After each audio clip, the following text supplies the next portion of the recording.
The Israeli society had surrounded itself with shields, with walls, not only physical walls, but also mental walls. I don't want to get into it because it's another lecture, but I'll just give the 3 principles which enable us Israelis to live so easily with this brutal reality. A, most of the Israelis, if not all of them, deeply believe that we are the chosen people. And if we are the chosen people, we have the right to do whatever we want. B, there were more brutal occupations in history. There were even longer occupations in history, even though the Israeli occupation gets to quite a nice record. But there was never in history an occupation in which the occupier presented himself as the victim. Not only the victim, the only victim around. This also enables any Israeli to live in peace because we are the victims. The other day, Professor Falk spoke about this dual strategy of Israel of being a victim on one hand and manipulating the other on the other hand. After what happened in Paris and in Copenhagen with the terror attacks, Benjamin Netanyahu came with the notion all the Jews must come to Israel. It's the safest place for the Jews in the world. It's a shelter for the Jews in the world. Which is wrong, because Israel is today the most dangerous place on earth for Jews, but let's put it aside. It was only 24 hours later when he said Israel is an existential threat under the Iranian bomb.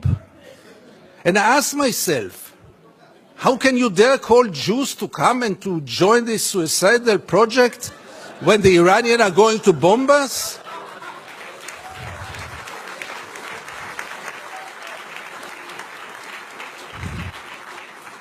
But in Israel, everything goes, and both declarations were accepted as the only truth. And here I get to the 3rd set of values which enable us Israelis to live in peace with the occupation.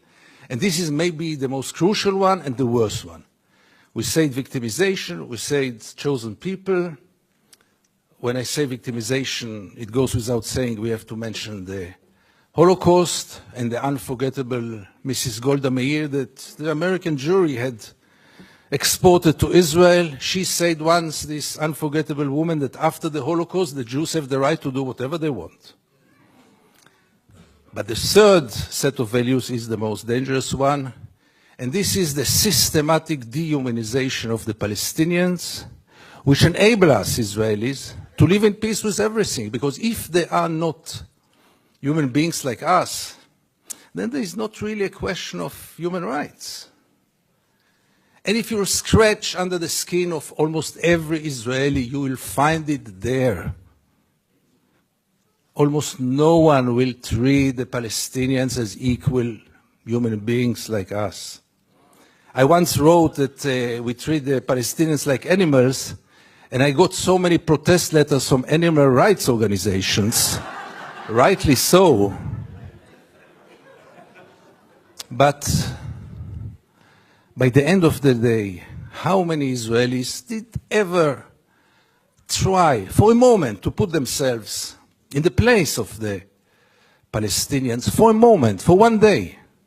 And I want to give you 2 examples which will demonstrate it. Many years ago, I interviewed then candidate for Prime Minister, Ehud Barak. And I asked him a question which I try to ask in any occasion.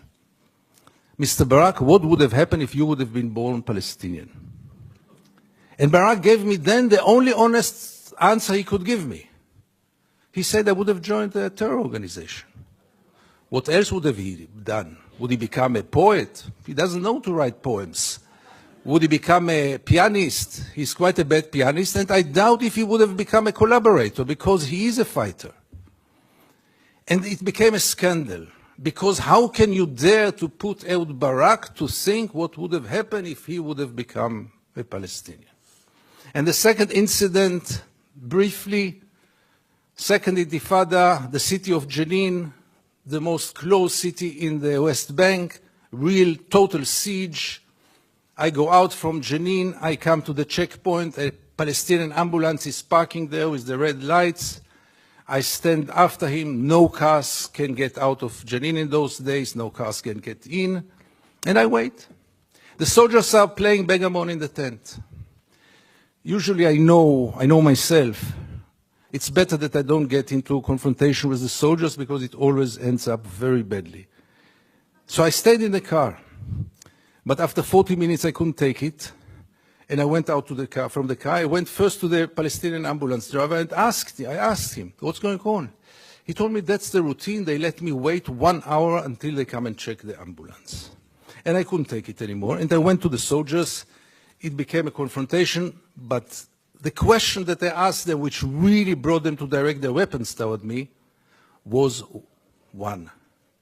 What would have happened if your father would have been lying in this ambulance? This freaked them out. They lost control. How can I dare to compare between their father and the Palestinian in the ambulance? And this set of beliefs that they are not human beings like us enable us Israelis to live in so much peace with those crimes, ongoing crime for so many years, with losing any kind of humanity, values. I heard today people talk about Jewish values. I must be frank with you, I don't know what are Jewish values. I know what are universal values. Let's not get into it, really.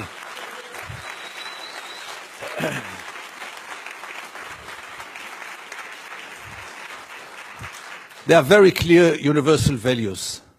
And there is a very, very clear international law. But for most of the Israelis, international law is very important. But not for Israel. Israel is a special case. Why is it a special case? And again, you get with all those set of values, with this living in denial. And here I want to get back to the topic of our panel. Is it good for Israel? No, it's very corrupting. Because as long as the United States enable Israel to continue, obviously the Palestinians are the first and direct, unbelievable victim of it. But by the end of the day, what will Israel be after all those years? What is it already today? Where does it direct to? And things are getting worse and worse. And therefore I have so little hope about change from within the Israeli society. Because things, as you might know, are going more and more to the nationalistic, militaristic, religious direction, with very little hope that change will come from within. Why would Israelis go for a change? What incentive? Why would they bother? Life is so good. You should have seen Israel in the days when Gaza was bombed, when the beaches were crowded, the helicopters were passing on their way to bomb Gaza. The Israeli TV hardly showed photos from there. Newspapers hardly wrote anything. I wrote one article about the responsibility of the pilots, and I needed to use bodyguards to get out of my home after this.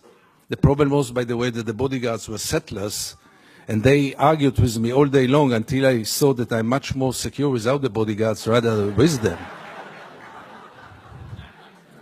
But the last war in Gaza, and this will be my final remarks, the last war in Gaza taught us also that Israel, which has 3 regimes today, maybe the only country, the only state in the world with 3 regimes, one for the Jews, one for the Arab citizens, and